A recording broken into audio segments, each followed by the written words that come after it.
ಪ್ರಜಾಪತಿ ಎಂದು ಕೇಳಿದ್ದೇವೆ. ಹಾಗೆಂದುಕೊಳ್ಳಬಹುದು. ಒಂದೊಂದು ಕಾರ್ಯ ಅನೇಕವಿದೆ. ಪ್ರಜಾಪತಿ ಎಂಬುದು ಪ್ರಪಂಚದಲ್ಲಿ 3 ಲಕ್ಷವೂ ಕೂಡ ಗಡಗಡನೆ ನಡುವಂತಹ ಪರಿಸ್ಥಿತಿ ಇದೆ. ನಾವು ನಮ್ಮದಾದಂತಹ ಸಾಂಸಾರಿಕ ವಿಷಯವನ್ನು ಹೇಳುವುದಕ್ಕೆ ಇಂದಿನ ದಿನವಲ್ಲ. ಯಾಕೆ ಮರೀಚಿ ಬ್ರಹ್ಮರು ಗಂಗಾ ಸರಸ್ವತಿ ಯಮುನಾ ತ್ರಿವೇಣಿ ಸಂಗಮದಲ್ಲಿ ಬೃಹತ್ತಾದಂತಹ ಒಂದು ಅಧ್ವರವನ್ನು ನಡೆಸುತ್ತಾ ಇದ್ದಾರೆ. ಅದು ಹೇಗೆ ಪ್ರಪಂಚದಲ್ಲಿ ಜ್ಞಾನ ವಿಜ್ಞಾನ ಮತ್ತು ದೇವರು ಎಂಬುದರ ಕುರಿತಾಗಿ ನಡೆಯುತ್ತಿರುವಂತಹ 3 ದಿನಗಳ ಸತ್ರ. ಈ ಸತ್ರದಲ್ಲಿ ಕೈಲಾಸವಾಸಿಯಾದಂತಹ ಆ ಪರಮೇಶ್ವರ ಅವನು ಸರ್ವಾಧ್ಯಕ್ಷನಾಗಿರುತ್ತಾನಂತೆ. ಆಗಬೇಕಾದದ್ದೇ. ಹಾಗಂತ ಸಂಘಟನೆಗಳಿಗೊಪ್ಪಿರುವ ಸಭೆಗೆ ದಕ್ಷಿಣ ತಂಡ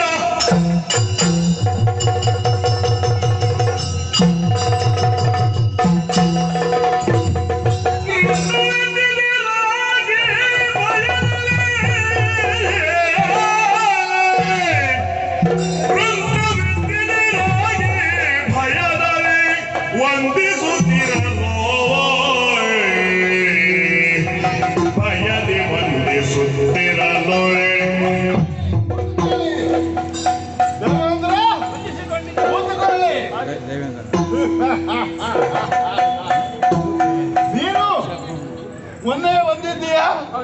ನಿನ್ನ ಹೊರಡನೆ ಎಲ್ಲ ಸೇರಿಕೊಂಡು ಬಂದಿದ್ದೀಯಾ? 33 ಕೋಟಿ ದೇವತೆಗಳೆಲ್ಲ ಬಂದಿದ್ದಾರೆ. ಸ್ವರ್ಗ ಖಾಲಿಯ? ಯಾರು ಇಲ್ವಾ?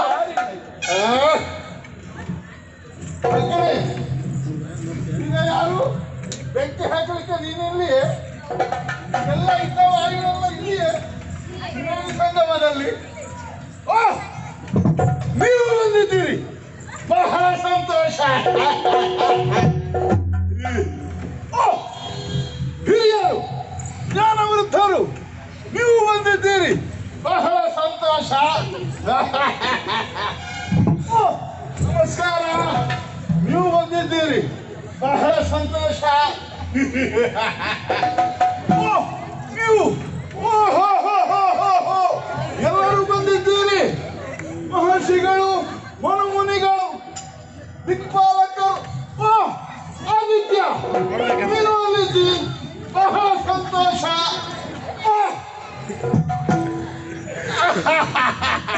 ಎಲ್ಲರೂ ಬಂದಿದ್ದೀರಿ, ಕೂತ್ಕೊಳ್ಳಬೇಕು ಕೂತ್ಕೊಳ್ಳಬೇಕು, ಯಾರು ನಿಲ್ಲಬೇಡಿ. ಜಾಗ ಇಲ್ಲದಿದ್ರೆ ನಿಂತಲ್ಲೇ ಕೂತ್ಕೊಳ್ಳಿ. ಬರುವಾಗ ಸ್ವಲ್ಪ ತಡ ಆಯ್ತು. ಬಹಳ ವಿಶೇಷವಾದಂತಹ ಕಾರ್ಯ ಪ್ರಜಾಪತಿಗಳು ನೋಡಿ. ಹಾಗೆ ಎಲ್ಲರೂ ಬಂದು ಕೂತು ಮೇಲೆ ನಮಗೆ ಊಟಕ್ಕೆ ಗತಿಲ್ಲದೆ ಬಂದದ್ದಲ್ಲ. ನಮಗೆ ಊಟಕ್ಕೆ ಹೋದಲ್ಲಿ ಊಟ ಮಾಡುವ ಅಭ್ಯಾಸವೇ ಇಲ್ಲ. ಹೊಟ್ಟೆಗೆ ಅಜೀರ್ಣ ಅಂತ ಅಲ್ಲ, ಬಂದಿದ್ದೇವೆ ಅಷ್ಟೇ. ದೇವೇಂದ್ರ ಕೂತ್ಕೋ ಕೂತ್ಕೋ ಕೂತ್ಕೊಳ್ಳಿ.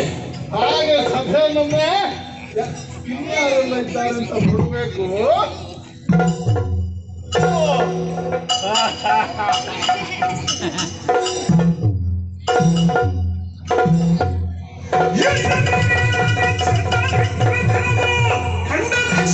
ಗೊಂಡ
ದಕ್ಷ ಪ್ರಜಾಪತಿಗಳ ಆಗಮನವಾಗುವಂತಹ ಹೊತ್ತಿಗೆ ದೇವೇಂದ್ರ ಅಷ್ಟದಿಕ್ಪಾಲಕರು 33 ಕೋಟಿ ಘಟನೆ ಇದೇನು ಪ್ರಜಾಪತಿಗಳಿಗೆ ಕೋಪ ಬರ್ತದ ಎಂಬ ಹಾಗೆ ಎದ್ದು ನಿಂತು ನಕ ಶಿಕಾಂತ ನಡಿಗೆ ಎದ್ದು ನಿಂತಿದ್ದಾರೆ. ಮುನಿಗಳು ನಾರದನೇ ಮೊದಲಾದಂತಹ ವಸಿಷ್ಠರು ಇದ್ದಂತಹ 10 ಜನ ಮುನಿಗಳು ಎದ್ದು ನಿಂತಿದ್ದಾರೆ. ಬಂದರ ಪ್ರಜಾಪತಿಗಳೇ ನಿಮ್ಮನ್ನು ಕಾಯ್ತಾ ಇದ್ದೀವಿ ಎಂಬ ಹಾಗೆ.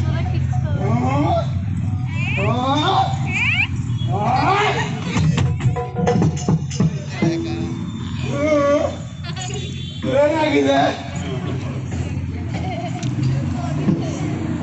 ಈಶ ಯಾವ ಈಶ ಈತ ಪ್ರಪಂಚದಲ್ಲಿ ಅದೆಷ್ಟೋ ಮಂದಿ ಈಶ ಇದ್ದಾರೆ.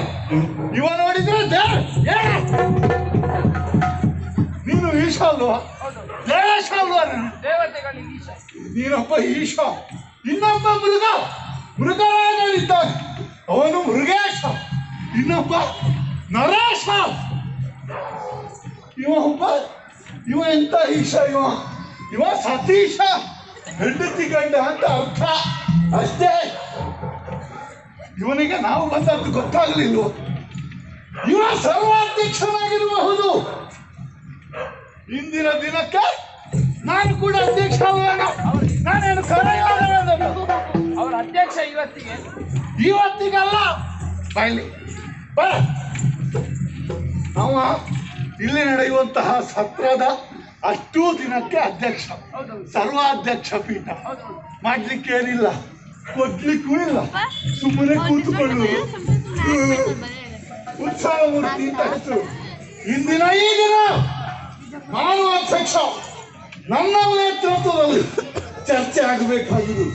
ಜಿಜ್ಞಾಸೆಗಳ ಮಂಡನೆ, ಹಾಗೆ ಉತ್ತರಗಳು ದಕ್ಷ ಪ್ರಜಾಪತಿಯ ನೇತೃತ್ವದಲ್ಲಿ. ನಾನು ಹೇಳಿಕ್ಕಿಲ್ಲದೆ ಊಟಕ್ಕೆ ಬಂದ ನೀನು ಬಾಯಲ್ಲಿ ನಿನಗೆ ಗೊತ್ತಿಲ್ವ? ನಾನು ಬಂದ ಕೂಡಲೇ ನನಗೆಷ್ಟು ಮರ್ಯಾದೆ ಕೊಡಬೇಕು ಅಂತ ನೀನು ಕೊಟ್ಟಿದ್ಯಲ್ಲ. ನಿನಗೇನು ಕೂತುಕೊಳ್ಳಿಕ್ಕಾಗದೆ ಪಕ್ಷಪಾತದಲ್ಲಿ ನೀನು ಎದ್ದು ನಿಂತದ್ದಲ್ಲ ತಾನೆ? ಪಕ್ಷ ಪ್ರಜಾಪತಿಯನ್ನು ನೋಡಿ ಘಟಕಗಳನ್ನು ಗಪ್ಪಿಸಿ ನೀನು ಎದ್ದು ನಿಷ್ಪತ್ತಿಗಳಿಗೆ ಸಿಟ್ಟು ಬರ್ತದ ಎಂಬ ಹಾಗೆ. ಕೂತ್ಕೊಳ್ಳಿ, ನಿಮ್ಮನ್ನೇನು ಮಾಡುವುದು? ನೀವು ಕೂತ್ಕೊಳ್ಳಿ. ಯಾರು ನಿಂತುಕೊಳ್ಳಬೇಕಾದಂತಹ ಅಗತ್ಯ ಇಲ್ಲ. ಯಾರು ನಿಂತುಕೊಳ್ಳಬೇಕು ಅಂತಹವರು ನಿಂತುಕೊಳ್ಳದೆ ಕೂತಿದ್ದಾರೆ ಎಂಬಾಗ ಅವರು ಹೇಳಿದ್ದಿಲ್ಲ ಅಧ್ಯಕ್ಷನಲ್ಲ ಅಧ್ಯಕ್ಷ ಈಶತಾನೆಂಬ ಅಹಂಕಾರ ಅವಗೆ. ಏನು ಈಶತ್ವ? ಎಂತ ಮಣ್ಣಂಗಟ್ಟಿಯೂ ಇಲ್ಲ ಮಾರ್ರೆ ಈಶತ್ವ. ತ್ರಿಮೂರ್ತಿಗಳು ಅಷ್ಟೇ, ಬೇರೆ ಎಂತ ಕೆಲಸವೂ ಇಲ್ಲ ಅವುಗಳಿಗೆ. ಈಶ ಅಂತ ಈಶತಾನೆಂಬ ಅಹಂಕಾರ. ಇಂದಿವಾಗ ಗ್ಯಾಸು ಬರುವ ತರಕ್ಕಿತ್ತಲ್ಲ.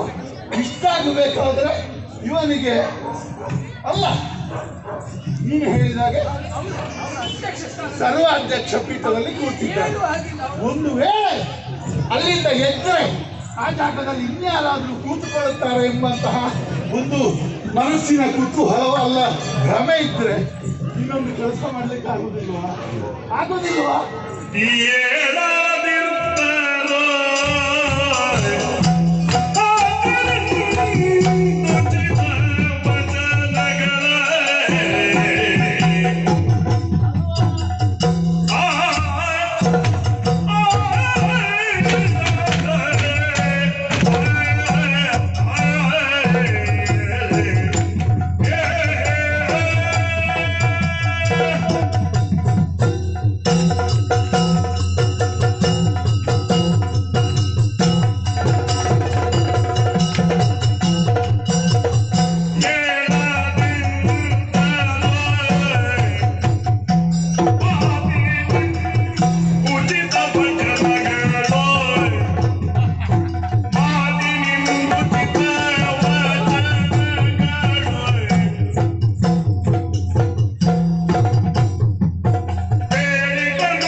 ಯಾಕೆ ಏನು ಎನ್ನುವ ಹಾಗೆ ಅರ್ಥವಾಗಲಿಲ್ಲ. ಆದರೆ ಉದರಾಗ್ನಿಯನ್ನು ಬಾಧಿಸ್ತಾ ಇತ್ತು. ಆ ಸಂದರ್ಭದಲ್ಲಿ ಬೇಕಾದಂತಹ ಆಹಾರಗಳನ್ನು ಕೊಟ್ಟು ಸಂತೃಪ್ತಗೊಳಿಸಿದೆ. ಆದರೆ ನಾನು ಯಾಕಾಗಿ ನನ್ನ ಜನನ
ಹಸಿವನ್ನು ನೀಗಿಸಿದವನಿದ್ದೇನೆ, ಬಾಯಾರಿಕೆಯನ್ನು ನಿವಾರಿಸಿದವನಿದ್ದೇನೆ. ಸತ್ಯ ಮಗನೇ, ನಮ್ಮ ಈ ಕೈಲಾಸ ಪರ್ವತದಲ್ಲಿ ಅದೆಷ್ಟೋ ಪ್ರಮತಾದಿಗಣಗಳಿದ್ದಾರೆ.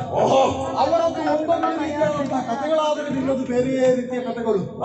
ನನ್ನ ಪತ್ನಿಯ ಮರಣದ ವಾರ್ತೆಯನ್ನು ಕೇಳಿದಂತಹ ನಾನು ಕುಪಿತಗೊಂಡು ನನ್ನ ಜಟೆಯನ್ನು ಕೆಳಗಪ್ಪಳಿಸಿದಾಗ ಜನನವಾಗಿದೆ. ನಿನ್ನ ಜಟೆಯಿಂದ ನಾನು ಜನಿಸಿದೆ. ಹೌದು, ನನಗೆ ಹೆಸರೇನು? ನಿನ್ನನ್ನು ಕಾಣಬೇಕಾದ್ರೆ ಬೆಂಕಿಯ ಉಂಡೆಗಳು ಕಣ್ಣುಗಳಲ್ಲಿ ಕಾಣುತ್ತಾ ಇದೆ. ಹಾಗಾಗಿ ಕ್ರೂರತೆಯನ್ನು ತೋರುವಂತಹ ನಿನಗೆ ವೀರಭದ್ರ ಮಗನೇ ಮಾಡಿದ್ರೆ ಸಾಲುವುದಿಲ್ಲ ಮಗನೇ. ಮತ್ತೆ ನನ್ನನ್ನು ಹುಟ್ಟಿಸಿದ್ದು ಯಾಕೆ?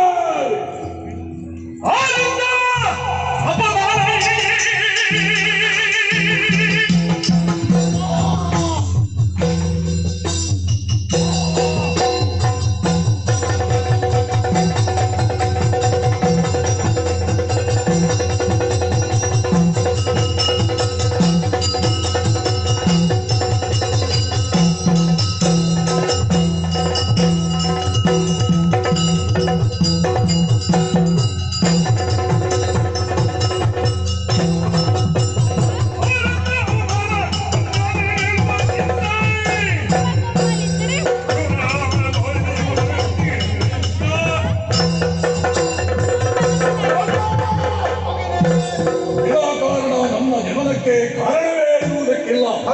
ಏನಂದ್ರೆ ನೀನು ಅಪಮಾನವಾಯಿತೆ. ಅಪಮಾನವಾಯಿತು. ಯಾರಿಂದ? ಯಾಕೆ ಅಪಮಾನ ಆಯಿತು? ಸವಿಸ್ತಾರವಾಗಿ ಹೇಳಿದೆ ಅಂತಾದ್ರೆ ವೀರಭದ್ರವಾದ ನಾನು ಈಡೇರಿಸಿಕೊಂಡರೆ ಏನಾಯಿತು?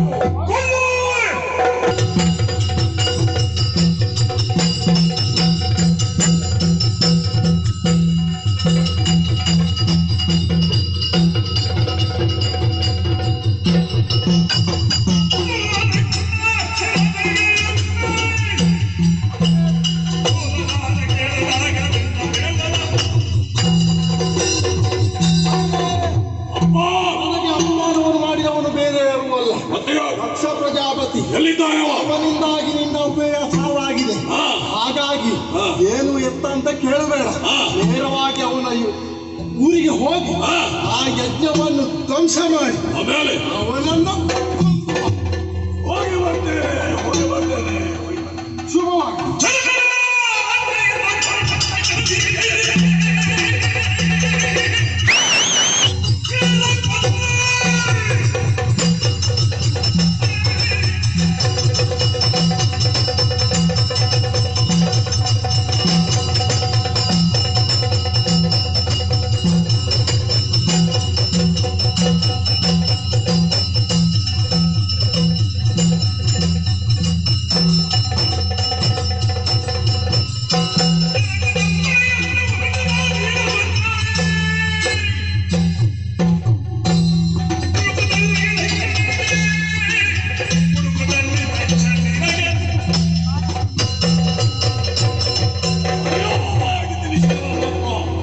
ಪರಮೇಶ್ವರನ ವರದಿಯಾದಂತಹ ದಾಕ್ಷಾಯಿಣಿ ಪ್ರಾಚೀನ ಮಹಿಯನ್ನು ಸೇರಿಕೊಂಡವನಿಗೆ ಅವಮಾನವಾಗಿ ತನ್ನ ದೇಹವನ್ನೇ ಕಳೆದುಕೊಂಡಿದ್ದಾಳಂತೆ. ಈ ಸಿಟ್ಟಿನಿಂದ ಹುಟ್ಟಿಕೊಂಡವ ನಾನು ತಡ ಮಾಡುವುದಿಲ್ಲ, ನೇರವಾಗಿ ಪ್ರಾಚೀನ ಮಹಿಯನ್ನು ಸೇರಿ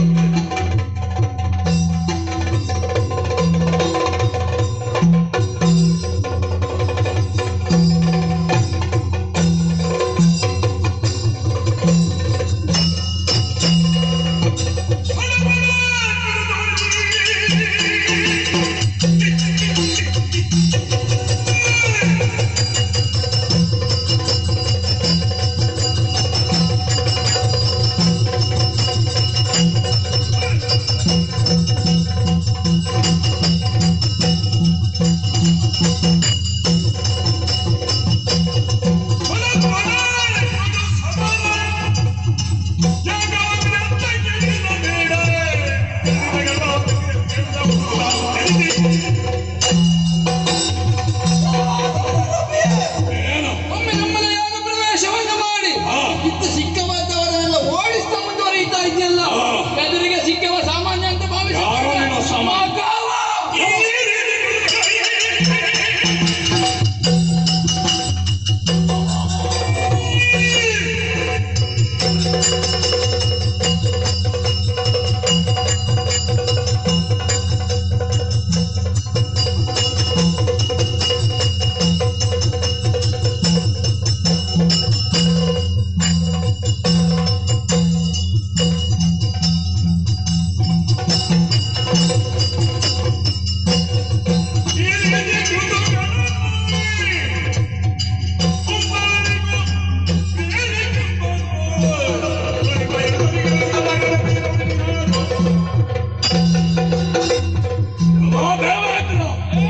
ಸ್ವರ್ಗದ ಗದ್ದುಗೆಯನ್ನು ಏರುವುದಕ್ಕೆ ನನಗೆ ಪರಮೇಶ್ವರನ ಅನುಗ್ರಹ ಬೇಕಾಗಿತ್ತು.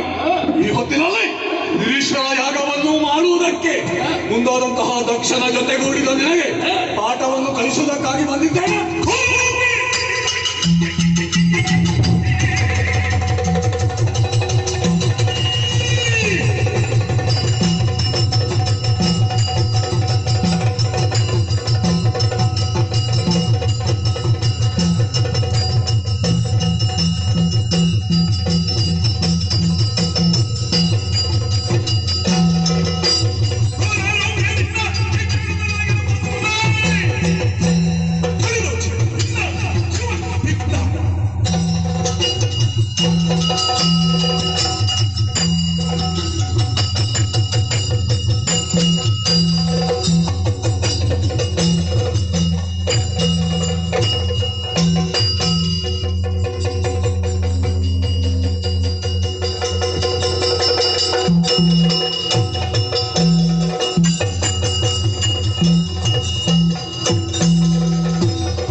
ಈ ದಕ್ಷಾತ್ವರವನ್ನು ಧ್ವಂಸ ಮಾಡಿ ಮುಂದುವರಿಯುತ್ತಾ ಬರುತ್ತಾ ಇದ್ದೀಯಲ್ಲ, ನಮ್ಮವರಾದಂತಹ ಮುನಿಗಳನ್ನೆಲ್ಲ ಹಿಂಸಿಸಿ ಯಾಗವನ್ನು ಹಾಳು ಮಾಡುತ್ತಾ ಮುಂದುವರಿಯುತ್ತಾ ಬಂದಿದ್ದೀಯ.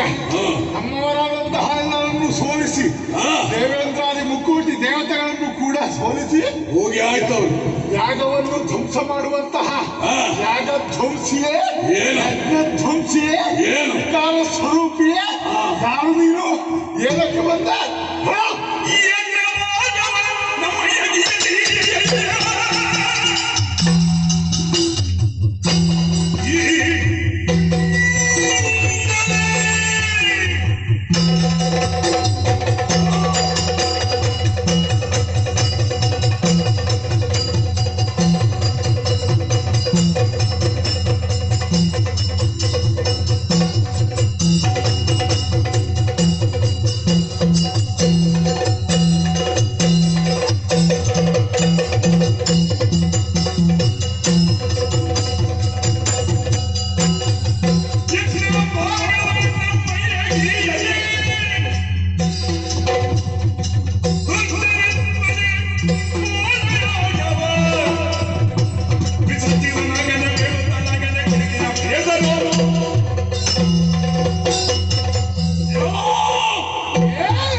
ನಿನ್ನನ್ನು ಕಂಡಾಗ ಗಮನಿಸಿದ್ದೇನೆ ನಾನು. ಏನು? ಕೆಟ್ಟ ದೀಕ್ಷಿತನಾಗಿ ಕುಳಿತವ ನೀನೇ. ಹೌದು. ದಕ್ಷ ಎನ್ನುವ ಹಾಗೆ ಹೌದೇನೋ? ಯಜ್ಞವನ್ನು ಮಾಡುತ್ತಿರುವಂತಹ ಸಂದರ್ಭದಲ್ಲಿ ನಮ್ಮಯ್ಯನಾದಂತಹ ಪರಮೇಶ್ವರನಿಗೆ ಯಜ್ಞದಲ್ಲಿ ಹವಿರ್ಭಾಗವನ್ನು ಕೊಡದೇ ಹೋದೆಯ. ಅಲ್ಲಿಗೆ ಬಂದಂತಹ ನನ್ನ ತಾಯಿ ದಾಕ್ಷಾಯಿಣಿ ಉರಿದು ಬೇಯುವ ಹಾಗೆ ಮಾಡಿದ. ನಿನ್ನನ್ನು ಪ್ರಶ್ನಿಸುವುದಕ್ಕಾಗಿ ಪರಮೇಶ್ವರನ ಪುತ್ರ ವೀರಭದ್ರ ನಾನು ಬಂದಿದ್ದೇನೆ. ಪ್ರಶ್ನೆ ಮಾಡೋದಕ್ಕೆ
ಪ್ರಾಚೀನ ಬರಹಿಗೆ ಬಂದು ನನ್ನಲ್ಲಿ ಪ್ರಶ್ನೆ ಮಾಡುತ್ತಾ ಇದ್ದೀಯ. ಕೈಲಾಸದಿಂದ ಬಂದಿದ್ದೇನೆ. ನಿರೀಶ್ವರ ಯಾಗವನ್ನು ಪರಮೇಶ್ವರ ನನ್ನ ಊರಿನಲ್ಲಿ ಹೇಗೆ ಬೇಕಾದ್ರೂ ಮಾಡುತ್ತೇನೆ. ದಕ್ಷ ಪ್ರಜೇಶ್ವರನ ಪ್ರಪಂಚಕ್ಕೆ ಪ್ರಜೇಶ್ವರ ನನ್ನನ್ನು ಪ್ರಶ್ನಿಸುವುದಕ್ಕೆ ಮೂರು ಮೂರ್ತಿಗಳು ಕೂಡ ಇಲ್ಲ. ಅಂತಹ ಸಮಯದಲ್ಲಿ ನೀನು ಯಾರು? ಈಶ್ವರನಿಂದ ಹುಟ್ಟಿದವನು, ಈಶ್ವರ ಪುತ್ರ ವೀರಭದ್ರ. ವೀರಭದ್ರ ನಾಮಕನಾದಂತಹ ನೀನು ಬಂದು ನನ್ನ ಯಜ್ಞವನ್ನು ಹಾಳುಗಡುವುದಕ್ಕೆ ನನ್ನನ್ನು ಪ್ರಶ್ನೆ ಮಾಡುವುದಕ್ಕೆ ಮುಂದೆ ಬಂದಿದ್ದೀಯ. ನಿನ್ನ ಅಮ್ಮ ಗೌರಿ ನಿನಗೆ ಮಗ ಆಗುವ ಮೊದಲು, ನನಗೆ ತಾಯಿ ಆಗುವ ಮೊದಲು, ನಿನಗೆ ತಾಯಿ ಆಗುವ ಮೊದಲು ನನಗೆ ಮಗಳವಳು. ನನ್ನ ಮಗಳನ್ನು ನಾನು ಸಂಬಂಧದಲ್ಲಿ ನನಗೆ ಅಜ್ಜ. ನನ್ನ ಮಗಳನ್ನು ನಾನು ಬರುತ್ತೇನೆ. ಏನು? ಅಲ್ಲ, ಹಾಳು ಬಾವಿಗೆ ನೂಕಿ ಹಾಕುತ್ತೇನೆ. ಕೇಳುವುದಕ್ಕೆ ನೀನು ಯಾರು? ನಾನಿದ್ದೇನೆ. ಒಂದು ವೇಳೆ ನೀನು ಬಂದೆ ಮೂಗು ಮುಟ್ಟ ಹೆಂಡ ಕುಡಿದು ಇಲ್ಲಿಗೆ ಬಂದು ಅದು ಬರುವಾಗಲೇ ಬೇಕಾಗ್ತದೆ. ಗೊತ್ತಾಯ್ತು ನನಗೆ ನಿನ್ನ ಮುಖ ವಿಕಾರ ಸ್ವರೂಪ. ನೀನು ಮಾಡುವುದನ್ನು ನೋಡಿದೆ. ನಿನ್ನ ಸಂತೆ ನೀನು ಬಂದ ನಿನ್ನ ಹೆಂಡದಲ್ಲಿ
ಆದರೆ ಒಂದು ವಿಚಾರ.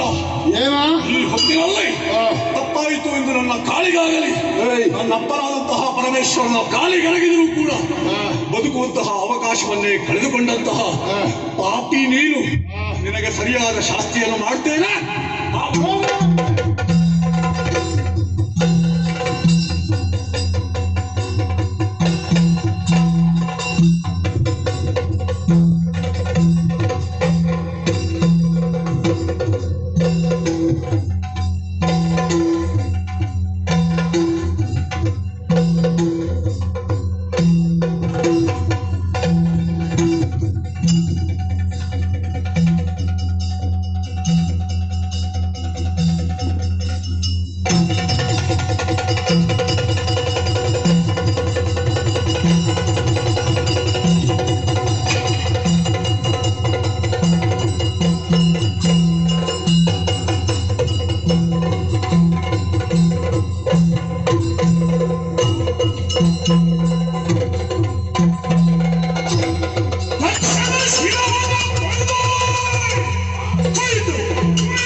ಕೇವಲವಾಗಿ ನನ್ನನ್ನು ಕಂಡುಕೊಂಡ.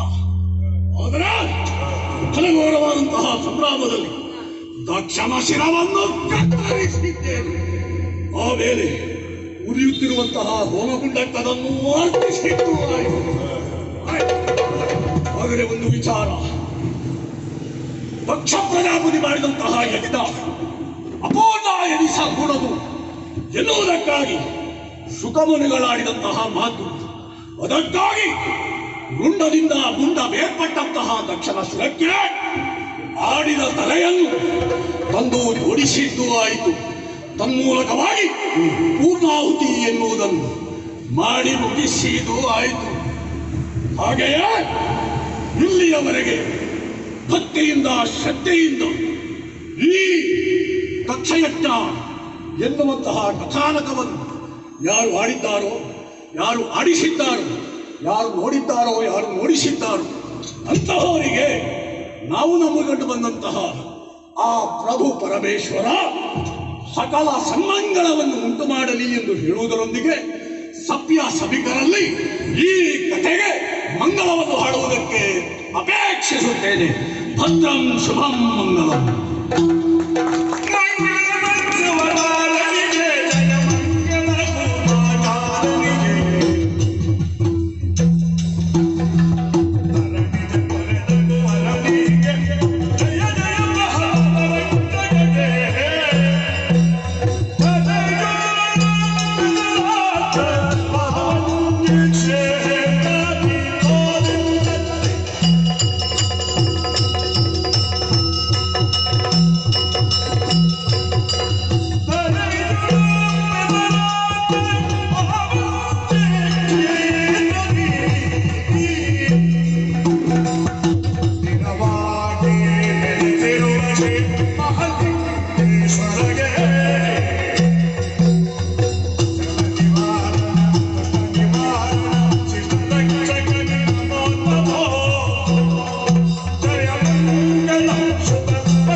Shobha